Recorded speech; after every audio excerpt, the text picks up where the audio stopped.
आज की राजनीति की 6 बड़ी खबरें देश की सियासत में हलचल मचा रही हैं।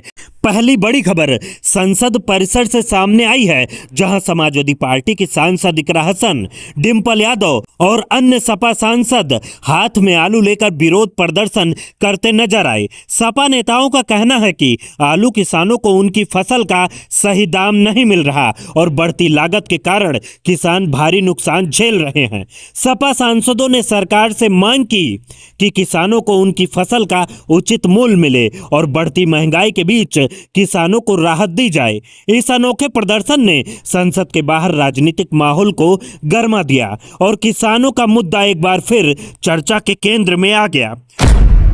दूसरी बड़ी खबर समाजवादी पार्टी के सांसद अफजाल अंसारी के बयान से जुड़ी है।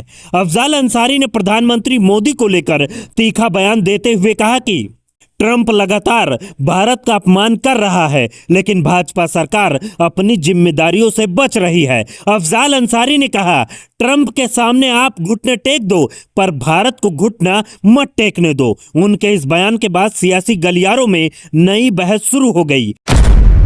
तीसरी बड़ी खबर कांग्रेस नेता राहुल गांधी के बयान को लेकर है। राहुल गांधी ने कहा कि पश्चिम एशिया में चल रहा युद्ध हमारी अर्थव्यवस्था को गंभीर नुकसान पहुंचा रहा है, लेकिन हमारे कॉम्प्रोमाइज्ड प्रधानमंत्री में इस पर चर्चा करने का साहस नहीं है। उन्होंने कहा कि शेयर बाजार गिर रहा है, एलपीजी की कीमतें बढ़ रही हैं और वैश्विक कच्चे तेल की कीमतें ऐतिहासिक स्तर तक पहुंच रही हैं, जिसका सीधा असर आम आदमी, घरेलू बजट और छोटे मध्यम व्यवसायों पर पड़ रहा है। राहुल गांधी ने यह भी कहा कि प्रधानमंत्री मोदी को ब्लैकमेल किया जा रहा है और उनके पास भारतीय जनता के हितों को बेचने के अलावा कोई विकल्प नहीं है।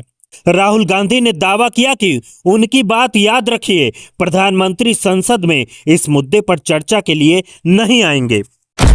चौथी बड़ी खबर प्रियंका गांधी के बयान से जुड़ी है। प्रियंका गांधी ने अपने भाई राहुल गांधी का बचाव करते हुए कहा कि मेरे भाई राहुल गांधी हमेशा सच बोलते हैं और वो देश में एक ही व्यक्ति हैं जो 12 साल की मोदी सरकार के आगे झुके नहीं।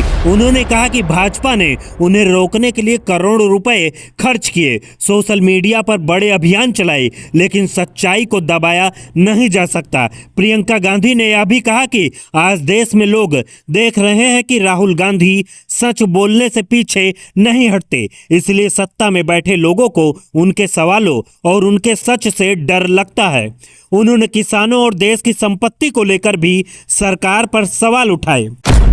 पांचवी बड़ी खबर तृणमूल कांग्रेस की सांसद महुआ मोइत्रा से जुड़ी है। महुआ मोइत्रा ने संसद में लोकसभा अध्यक्ष ओम बिरला पर आरोप लगाते हुए कहा कि उन्हें सिर्फ विपक्ष दिखाई देता है और विपक्षी सांसदों को बार बार निलंबित किया जाता है। महुआ मोइत्रा ने यह भी कहा कि जब भाजपा सांसद रमेश बिधूड़ी ने सांसद दानिल अली पर आपत्तिजनक टिप्पणी की थी, तब उन पर कोई ठोस कार्रवाई नहीं हुई थी। उनके इस बयान के बाद संसद की कार्रवाई और विपक्ष की भूमिका को लेकर नई बहस छिड़ गई है और राजनीतिक माहौल एक बार फिर गर्मा गया है।